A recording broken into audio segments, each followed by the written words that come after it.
नमस्कार दोस्तों, आज हम बात करने वाले हैं पृथ्वी नारायण शाह के बारे में। नेपाल के महानायक, राष्ट्र निर्माता और एकीकरण के प्रतीक माने जाने वाले पृथ्वी नारायण शाह नरभूपाल शाह के पुत्र थे। उन्होंने 20 वर्ष में ही अपना राज्य संभाल लिया था। उनका राज्याभिषेक हो चुका था।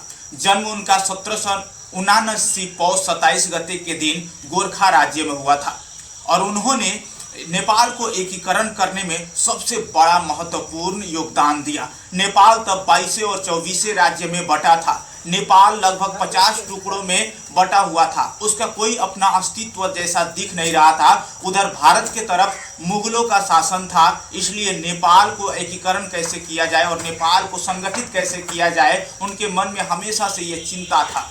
क्योंकि भारत को एकीकरण ना होने के कारण से, भारत में उनकी एकता ना होने के कारण से लगभग वहां पर मुगल शासन पूर्ण रूप से कब्जा कर चुके थे और धीरे धीरे वहां पर ब्रिटिश शासन भी अब आने लगा था। इससे डर था कि कहीं नेपाल को भी कब्जा ना कर ले, इसलिए नेपाल को एकीकरण करना जरूरी था और उन्होंने नेपाल को एकीकरण करने का जो दाव देखा, क्योंकि नेपाल के जो समृद्धशाली जो शहर थे, जो काठमांडू, भक्तपुर और पाटन जैसे, ललितपुर जैसे जो शहर थे, वो समृद्ध थे और वो अपने आप को मजबूत समझते थे कि हम ही नेपाल है और हमारा कोई भी कुछ बिगाड़ नहीं सकता था।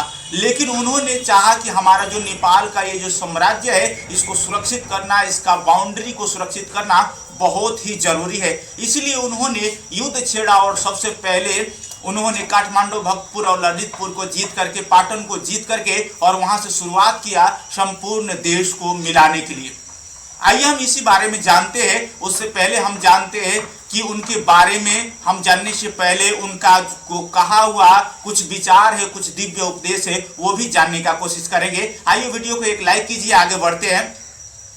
तो पृथ्वी नारायण शाह ने, जो हम अखंड नेपाल की बातें करते हैं, जो अखंड नेपाल कभी हुआ करता था, तो पृथ्वी नारायण शाह का एकीकरण में ही उन्होंने पूर्व टिस्टा तक नेपाल को पहुंचाया था और पश्चिम में सतलज नदी तक पहुंचाया था और दक्षिण में मगध तक पहुंचाया था, जिसको आज हम कहते हैं कि दार्जिलिंग भी कभी हमारा हुआ करता था, उत्तराखंड भी हमारा हुआ करता था। ये जो बात आज जो ग्रेटर नेपाल के नाम में जो आज विवाद उखड़ता है या फिर ग्रेटर नेपाल की जो बातें करते हैं, ये पृथ्वी नारायण शाह का ही देन था कि कभी ग्रेटर नेपाल हुआ करता था। और ये ग्रेटर नेपाल कैसे खत्म हो गया, जब मुगलों का उधर भारत में शासन कमजोर होने लगा था और जो ब्रिटिश ईस्ट इंडिया कंपनी आया था, अंग्रेजों का शासन आने लगा था और उधर जो मजबूती रूप से लड़ रहे थे मराठा शासक, उन्होंने भी अंग्रेजों से लड़ाई किया, लेकिन उसके बाद फिर भी उन्होंने हार गए। इसके कारण से वहां पर अंग्रेजों की शासन हो गई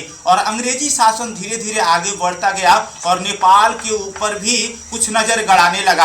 आखिर पृथ्वी नारायण शाह जो 1831 माघ 1 में जो उन्होंने नुआकोट के देवी घाट में उनका मृत्यु हो चुका, लेकिन एकीकरण को जारी रखने के लिए उनकी जो बहू थी, उनकी जो बुहारी थी लक्ष्मी जी, वो उन्होंने, राज्य लक्ष्मी जी, उन्होंने इस कार्य को आगे बढ़ाया। उनका छोटा बेटा जो थे बहादुर शाह, उन्होंने इस एकीकरण को आगे बढ़ाया। लगभग 72 वर्ष तक इस एकीकरण अभियान को लोगों ने बढ़ाया और चलाया, लेकिन उनके घर में जो धीरे धीरे उनके आने वाले वंशों ने इस पर उतना ध्यान नहीं दिया, जिस कारण से अंग्रेजों से लड़ाई हुआ और सुगौली संधि के पश्चात जो आज का भूभाग जो इतना बचा है, इतना ही बचा, बाकी के वो टिस्टा वाले, सतलज वाले और मगध वाले क्षेत्रों को गुमाना पड़ा।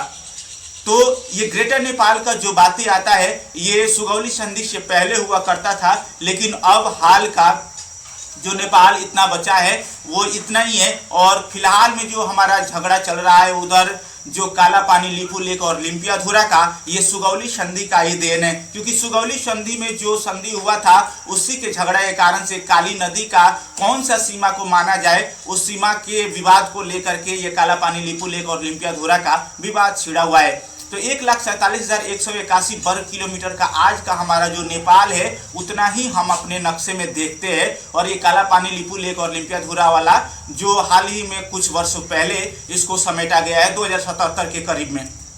तो आइए हम जानते हैं कि पृथ्वी नारायण शाह जब एकीकरण किए थे नेपाल को, किस हिसाब से किए थे और अपनी जनता को क्या क्या उपदेश दिए थे कि नेपाल को कैसा रहना चाहिए। वो एक बात कहते थे जिस बात को हम दोहराना चाहेंगे, नेपाल 4 जात 36 वर्ण को फुलबारी हो, आफ्नो माटो र आफ्नो उत्पादनमा निर्भर हुनु।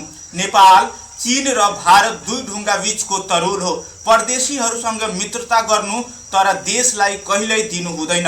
राज्यको ढुकुटी खाली भए राजा र प्रजा दुवैलाई दुःख हुन्छ।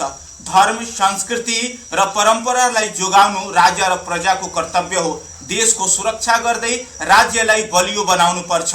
राजनीतिक अस्थायित्व नै राष्ट्रको समृद्धिको आधार हो। धन भए पनि धर्म नभए देश टूट्छ। बहुत बड़े बात उन्होंने कही, जिनके आधार पर यदि हम चलने की कोशिश करें तो अपने देश को मजबूत बना सकते हैं। इन्होंने एक बहुत बड़ी बात कही है कि धन भय पनि धर्म न भय देश टूट। इस देश को धर्मनिरपेक्षता में लाने की जरूरत ही क्या थी। धर्मनिरपेक्षता करने का मतलब ऐसा नहीं है कि सबका सम्मान हो जाएगा या फिर सब मिल करके रहेंगे। आज इसी धर्मनिरपेक्षता का देन है कि देश में धर्मांतरण का जो समस्या बढ़ रहा है या फिर अन्य जो समुदाय के लोग हैं एक दूसरे में लड़ने के लिए मजबूर हो रहे हैं। पहले भी तो ये देश जब धर्मनिरपेक्ष नहीं था तो अच्छा से सब लोग मिलजुल करके रहते थे, कोई समस्या नहीं था। ये बोल रहे हैं कि धर्म संस्कृति और परंपरा के जोगाने के लिए राजा और प्रजा दोनों जिम्मेदार होने चाहिए। एक बात और बढ़िया कहते हैं कि परदेशी से मित्रता करो लेकिन अपने देश को दूसरों की हवाले मत करो। कभी कभी ये बात उठता है कि नेपाल को भी भारत का ही एक राज्य बना दिया जाए, लेकिन ये साफ मनाही करते हैं कि अपना जो पहचान है, अपना अस्तित्व है, उसे बचाने के लिए या फिर अपनी अलग पहचान बनाने के लिए मित्रता जरूरी है। आपको भारत और चीन से भी मित्रता होनी चाहिए, लेकिन आप अपने देश को दूसरों को समर्पित मत करिए। ऐसा बातें हमारे पृथ्वी नारायण शाह से हमें मिलता है सीखने के लिए।